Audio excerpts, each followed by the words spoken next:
Friday trading కోసం గమనించాల్సిన విషయాలు క్లుప్తంగా చూద్దాము.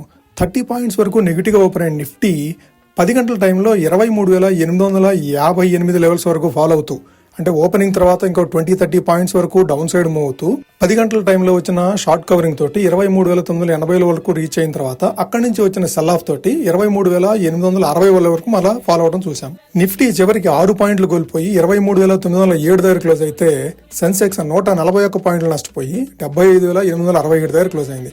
వేరేస్ బ్యాంక్ నిఫ్టీ 239 పాయింట్లు నష్టపోయి 54,853 దగ్గర క్లోజ్ అయింది. ఇక సెక్టార్ వైజ్ పర్ఫార్మెన్స్ చూడాలంటే నిఫ్టీ మీడియా 3% తోటి అవుట్ పర్ఫార్మ్ చేస్తే Nifty mid and small financial services sector 1% తోటి నెగిటివ్ గా అండర్ పర్ఫార్మ్ చేయడం చూసాం. ఫైనాన్షియల్ సెక్టార్ లో స్టాక్స్ సెల్లింగ్ తోటి నిఫ్టీ బ్యాంక్ కూడాను ఈ రోజు 0.43% నెగిటివ్ గా క్లోజ్ అయితే నిఫ్టీ ఐటీ 0.25% నెగిటివ్ గా క్లోజ్ అయింది. టోటల్ గా 23 సెక్టార్స్ ట్రేడ్ అయితే అందులో 12 సెక్టార్స్ నెగిటివ్ గా ట్రేడ్ అని 13 సెక్టార్స్ ఈ రోజు పాజిటివ్ గా క్లోజ్ అయింది. ఇక మార్కెట్ స్టాటిస్టిక్స్ చూడాలంటే టోటల్ గా 3,422 స్టాక్స్ ట్రేడ్ అయితే 1,772 స్టాక్స్ అడ్వాన్స్ అయినాయి, 1,535 స్టాక్స్ డిక్లైన్ అయినాయి.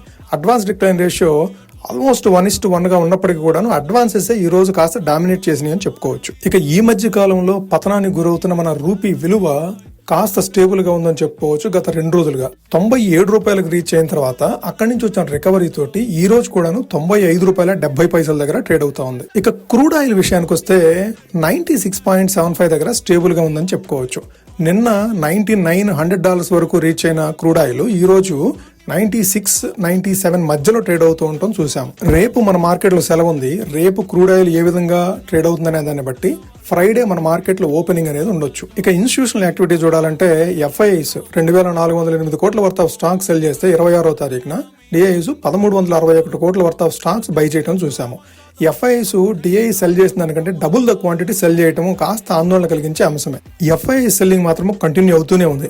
2026 క్యాలెండర్ ఇయర్ లోనే ఇప్పటి వరకు ఈ 4.5 నెలల్లోనే అప్రాక్సిమేట్ గా 2,60,000 కోట్లని విత్డ్రా చేయడం చూసాం మన మార్కెట్ల నుంచి. ఇక చార్ట్ ప్రకారం నిఫ్టీకి సపోర్ట్ అండ్ రెసిస్టెన్స్ చూడాలంటే సపోర్ట్ 23,800 దగ్గర, ఇక్కడ నుంచి 100 పాయింట్స్ డౌన్ సైడ్ సపోర్ట్ తీసుకునే అవకాశం ఉంది.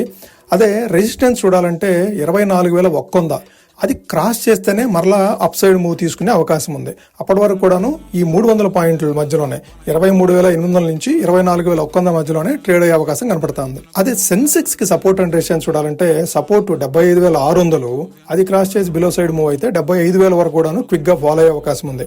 అదే రెసిస్టెన్స్ పరంగా చూడాలంటే 76,500 వరకు రెసిస్టెన్స్ చూసే అవకాశం ఉంది. అది క్రాస్ చేయనంత కాలము సెల్ ఆన్ రైజ్ మార్కెట్ కింద చూడాలి మనము. Thank you friends, please like the video and subscribe the channel for daily content.